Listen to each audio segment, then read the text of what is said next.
We are joined now by Blackhawks General Manager Kyle Davidson. Kyle, are you okay? Breather alert. Yeah. I'm just kind of getting my head back on straight here. It's craziness. I don't really know what to say.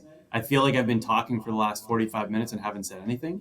But Same. you know what, Yep. Us too. yeah, no, it's so exciting. It's so awesome. And you know what? Going into today, guaranteed a top 5 pick. We knew we were going to get a great player. We knew we were going to get someone we really, really liked and a piece that was going to be a major part of what we're doing moving forward. But to get the number 1 overall pick in this draft is pretty special.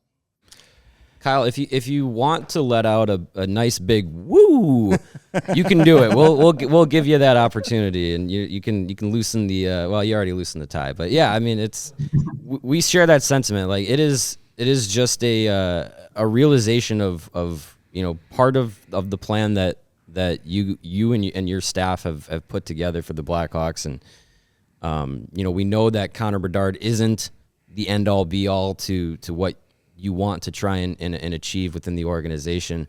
I guess, go kind of peeling back the curtain a little bit as much as you want to. A lot of people thought, the rebuild was solely based on Connor Bedard. What was kind of the plan B, plan C, plan D of, not getting the number 1 pick when it comes to planning for the future? Yeah. You know what? I think I'll start by saying the rebuild was never based on first overall. I think if that were the case, then we would be doing everyone a huge disservice. It's not one player, and it won't be one player. We have to build a team. You look back to those cup teams. You look at any cup team. It's not just one guy. It's a collective. They all play their part. They all rise and play, important roles at important moments. But it's never one person. Like, look at the 3 Stanley Cup championships here. 3 different Conn Smythe Trophy winners. It wasn't just one person. And so it's about building a team, finding players, finding talent, and that's all it came down to. It's not about one player or one certain pick or bust, because the odds don't dictate that that's likely to happen. And so we were, the more we studied this draft, we knew we were going to get a good player. And so that was key. But we also got all of these other all these other picks because we need more players. We need a lot of players, and we need a lot of good players. And we do that with volume and with assets. And so, you know what, if you do get a first overall pick and you're fortunate enough and you have the stroke of fortune that, we're picking at the top of the draft, it's just a bonus. And that's all it is. It doesn't change the path. It doesn't change what we're doing. And it certainly wasn't the only thing that we had in mind that we needed to happen in order to make this plan work.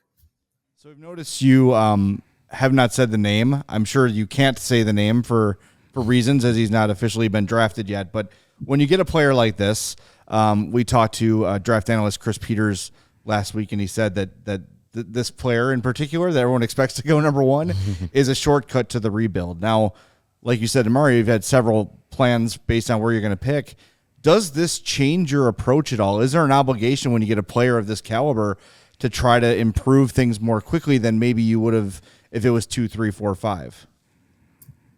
I've heard that a lot, and I don't necessarily think so. I think because the other thing too is we've never put a timeline on it. And so you can't say anything's accelerated when you never put a timeline on something in the first place. And so the rebuild is going to take as long as it takes based on the players we're able to bring in.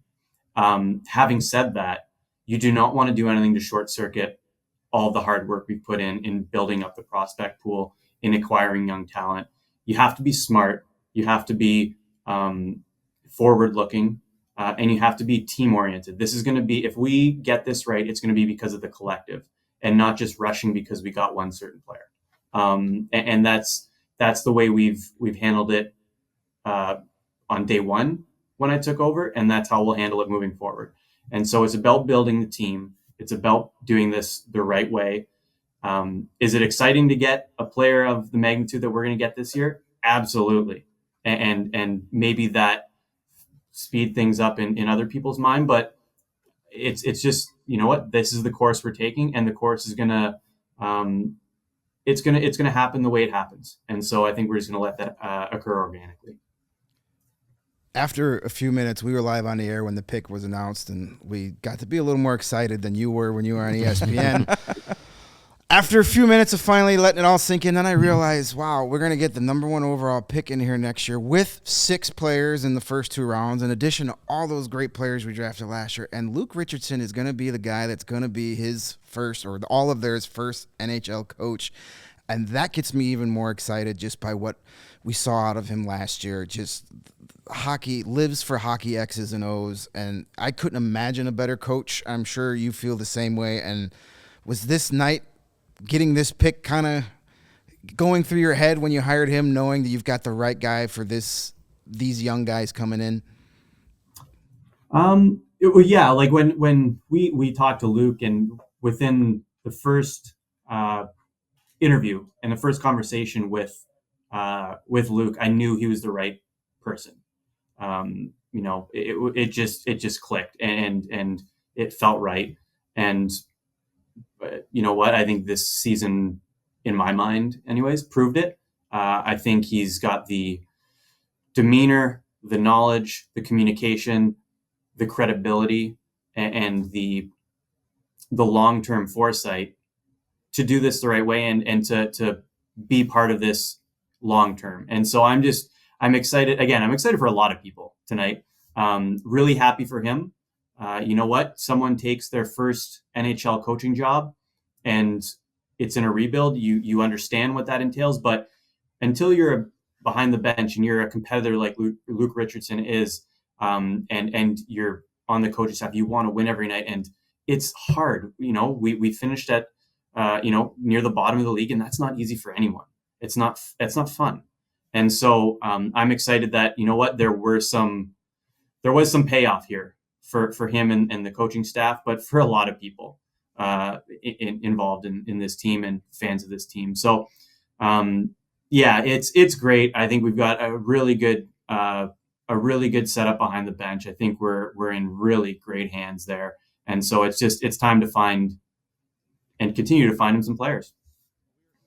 Talking about it, before you jumped on, and if you believe in hockey karma or whatever, the fact that Luke Richardson had this team playing as hard as they could for the better part of 82 games. There was never a let's bench this guy to try to lose this game on purpose. They played hard to the last horn, and I think it almost feels like justice a little bit, because I think some of the other teams that were in this conversation, I know you're not going to take any shots at them, of course, but the Hawks certainly played really hard, and we had a lot of people on our postgame shows kind of upset about the Boston win and the Pittsburgh win. It's like, hey, let it play out. Nothing's guaranteed. I just think that it's a testament to the coach, and it's a testament to the players on that team that they just gave everything they had until the last second of the season. It's really commendable, and I think anyone that had any questions about Luke, they've been answered, because it's just a phenomenal job in the first year. That was not a question. That was a statement. We're all just kind of like we're all kind of buzzing around here. It's crazy. What did that feel like when you saw that card flip? Yeah, you know what? I'm a very even keeled person, and I think you probably saw like that's. Yeah, I just don't get excited. Even like, a little bit of like a backstory to myself. I know like on like Christmas morning, kids get these presents and they get a great present. They start screaming, run around the house. That was not me. You know what? I opened up that present. It's like, oh yeah, cool, sweet.